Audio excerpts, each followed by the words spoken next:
Bonjour. Est-ce que tu peux te présenter, s'il te plaît? Oui, bien sûr. Je m'appelle Léo Célis. J'ai 19 ans, bientôt 20. Et je suis du coup dyslexique, dysorthographique, dyspraxique et dysgraphique. Sous la dictée, virgule, les mots courent le papier.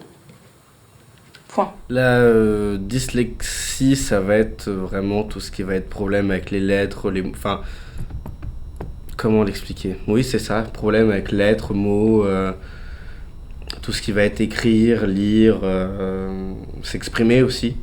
La ponctuation, virgule, formant le train de la phrase, virgule, ne sont plus regroupés en wagons.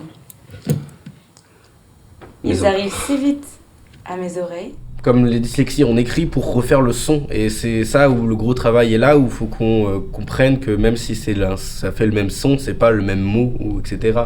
Par exemple, dans la langue française, il y a plein de mots qui ont exactement le même son, mais absolument pas la même signification. Par exemple, un saint, juste la partie du corps, un saint, le religieux. La locomotive. Juste avant, la phrase ne sont plus. Le train de la phrase ne sont plus. Formant le train de la phrase. Ils arrivent si vite à mes oreilles Oui. que les verbes, les noms, la ponctuation, formant... Pendant un temps, je me suis juste senti bête. C'est-à-dire que quand on est petit, bon, je pense on sait tous que quand on est gosse, on n'est pas tendre entre nous. Au bout d'un moment, merde, c'est moi qui suis dysfonctionnel, entre guillemets, alors que pourtant c'est quelque chose de reconnu, qui a mis du temps à être reconnu. Là, on a vraiment une meilleure visibilité, une meilleure compréhension pour les dyslexies. Mais par exemple, quand j'étais au troisième, j'avais une prof de français. Pour elle, dyslexique, c'est juste qu'on était con, quoi. son chargement de coquilles. Point. Celles-ci envahissent alors les rails de mon texte. Celles-ci envahissent alors les rails de mon texte. En fait, moi, quand j'entends le mot handicap, je sais qu'il faut pas en avoir honte, que c'est pas péjoratif, mais je sais pas, quand on me dit que c'est considéré comme un handicap, j'ai l'impression que j'attire la pitié, tu vois. Et je suis pas d'accord, c'est quelque chose qu'il y a plein de personnes, beaucoup de personnes ont, la dyslexie, à plus ou moins des stades évolués. Et oui, c'est handicapant. Ça serait mentir de dire que c'est pas handicapant. Oui, ça l'est.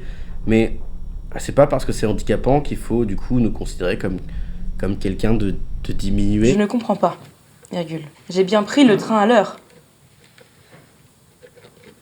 Point. Malgré tout, virgule, certains passagers continuent de se disputer dans les rangées. Virgule. Je pense que l'autodérision, c'est toujours la meilleure des défenses. Et j'ai compris ça très tôt. Et toutes les lettres se retrouvent mal placées.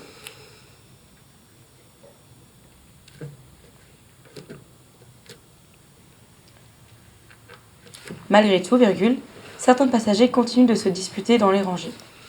B veut prendre la place de P et toutes les lettres se retrouvent... Ironiquement, ma mère est orthophoniste. Donc ma mère, très tôt, je suis très privilégié. Parce que très tôt, ma mère a vu qu'il y avait un problème. Donc très tôt, j'ai pu être pris en charge, pu être suivi par des professionnels. Mon père est un très grand dyslexique comme moi.